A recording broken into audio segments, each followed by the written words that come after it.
Au nom du Père et du Fils et du Saint-Esprit. Amen. La paix de Jésus soit dans votre maison, sa paix et sa joie. Alléluia. J'espère que vous allez bien, que vous êtes dans la paix et la joie de Jésus. Amen. Nous lisons le Saint-Évangile selon Saint Luc, chapitre 4, versets 14 à 22. Que ta parole, ô Jésus, rentre dans mon esprit, que ma bouche proclame ta parole et que mon cœur l'accueille. Amen. À Nazareth, Jésus proclame sa mission.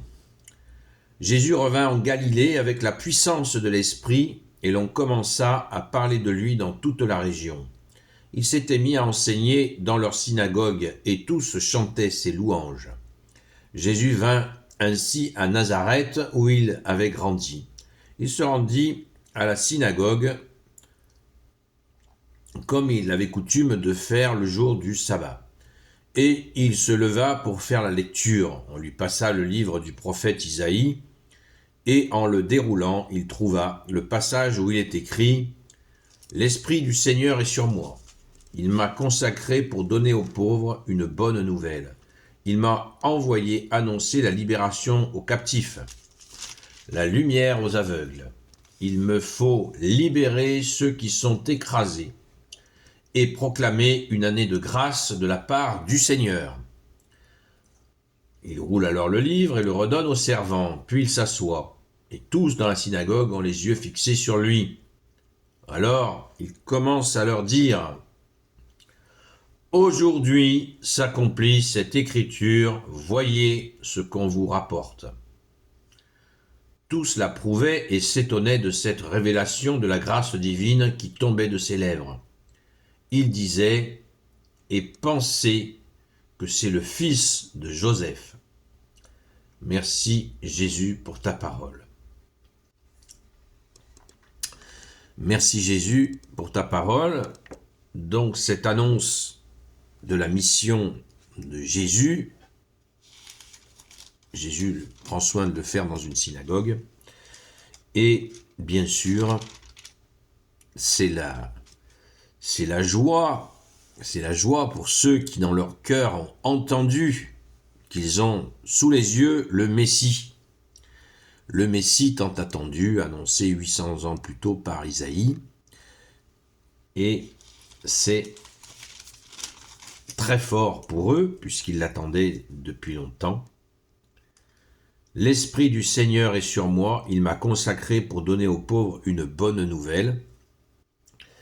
Il m'a envoyé annoncer la libération aux captifs, la lumière aux aveugles. Il me faut libérer ceux qui sont écrasés et proclamer une année de grâce de la part du Seigneur. C'est l'annonce de la bonne nouvelle, l'évangile, qui veut dire bonne nouvelle, enfin est arrivé. Les gens se disent c'est le fils et pensaient que c'est le fils de Joseph. Ils pensaient que c'était pas possible. Certains commencent à se dire voilà, comment est-ce possible, celui qui était charpentier avec Joseph, on les a vus travailler ensemble, vous imaginez, les gens se connaissent tous, et c'est lui qui vient annoncer ça de lui-même. Certains ont été emportés par le doute, certains autres carrément par l'agressivité,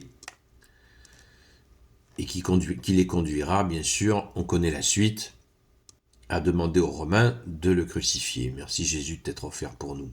Mais ça, c'est bien plus tard. Mais là, c'est le commencement.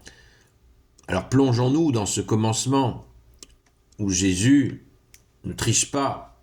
Il savait très bien qu'en annonçant cela, les excités, les énervés et les agressifs, les violents allaient se lever contre lui. Il le savait. Il n'a pas eu peur. Dieu n'a pas peur. Dieu fait homme n'a pas peur. Mais n'empêche que Jésus était 100% homme et qui s'est pris cette agressivité, qui s'est subi cette agressivité pendant 3 ans. Pendant que d'autres sont dans la louange, ont le cœur explosé d'amour, ont accueilli la bonne nouvelle que Jésus vient d'annoncer de la part du Seigneur. Donc, ce qui est important, à mon sens, c'est toujours d'essayer de s'imprégner de ces moments, ces étapes. C'est ça la liturgie, à mon sens, parce que dans nos vies, on a des fois des moments aussi où il nous faut annoncer que nous sommes catholiques et fiers de l'être. Dans une discussion, dans un repas de famille, dans la rue, dans un magasin, il nous faut affirmer. Et Jésus est là avec nous, bien sûr, pour nous donner la force de le faire, et c'est l'Esprit Saint qui nous guide. À moins que nous nous laissions refroidis par les gens. Il ne s'agit pas de clamer à tort et à travers notre catholicité, notre foi, à tort et à travers. Ce n'est pas bon, Jésus ne veut pas ça. Mais à certains moments, on le voit, ça vient en douceur et nous plaçons notre joie d'aimer Jésus, notre joie de baptiser. Et c'est le moment, quand c'est le moment, il ne faut pas reculer. Et c'est très fort de le faire. Et c'est une immense joie. Ne nous en privons surtout pas. Mais toujours avec la vigilance que l'orgueil ne se saisisse pas de nous.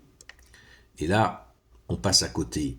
Parce qu'on va présenter les choses par orgueil, alors qu'il faut les présenter par amour, par intime conviction, comme on dit. Merci Jésus de nous y aider à de ne pas avoir peur des hommes, car les hommes ne peuvent rien. Comme dit Jésus, ne vous inquiétez pas de ceux qui tuent le corps, parce qu'après avoir tué le corps, ils ne peuvent rien faire d'autre. Méfiez-vous de celui qui peut prendre le corps et l'âme. Craignez celui qui peut prendre le corps et l'âme, c'est-à-dire de craindre son Père. Voilà ce que nous dit Jésus. Mais là, c'est la joie de la bonne nouvelle. Alors, imprégnons-nous, parce que la promesse est puissante, très puissante. Libération des captifs, lumière aux aveugles. Alors, on le prend au propre comme au figuré. Évidemment, les deux, mon capitaine. Et libérer ceux qui sont écrasés. Quelle belle promesse quand on voit des gens qui disent que Jésus n'agit pas sur des choses concrètes, y compris politiques. Mais évidemment que si, ça va de soi. Merci Jésus. Proclamer une année de grâce de la part du Seigneur. Alors pourquoi une année ? C'est une expression. Une expression. Et cette année est renouvelée en toi Jésus depuis 2000 ans. Et ça continue jusqu'à la fin des temps. Merci Jésus. Amen. Gloire au Père, au Fils et au Saint-Esprit, maintenant et toujours et pour l'éternité. Amen. Ô Jésus, toi qui peux tout et qui portes tout, toi le Sauveur, toi l'Emmanuel, je te confie toutes celles et ceux qui regarderont cette vidéo ainsi que leurs proches selon ta volonté, ô Jésus. Sainte Marie, Reine des cieux, toi l'Immaculée Conception, toi qui écrases le serpent, toi qui es la lune sous tes pas, toi notre Mère, Notre-Dame. Saint Joseph, toi le juste et le saint, toi le sage, toi la terreur des démons, toi le saint gardien de la Sainte Église catholique apostolique, Sainte Marie-Madeleine, notre chère Sainte Patronne, et vous, tous les saints et saintes, amis de toi, Jésus, Saint Michel Archange, Saint Gabriel Archange, Saint Raphaël Archange, et vous, tous les anges qui te servent, ô Jésus, je vous confie toutes celles et ceux qui regarderont cette vidéo, ainsi que leurs proches, selon ta seule volonté, ô Jésus. Merci Jésus. C'est la joie profonde. Merci Jésus, tu es le roi de gloire, le Dieu de nos vies. Rendez-vous ce soir sur le compte TikTok Seul Jésus Sauve. À très vite et restons dans cette humilité, mais qui n'est pas sans action. Parce qu'il y a l'humble qui ne fout rien, c'est pas ça. Humilité active. Merci Jésus. À très vite.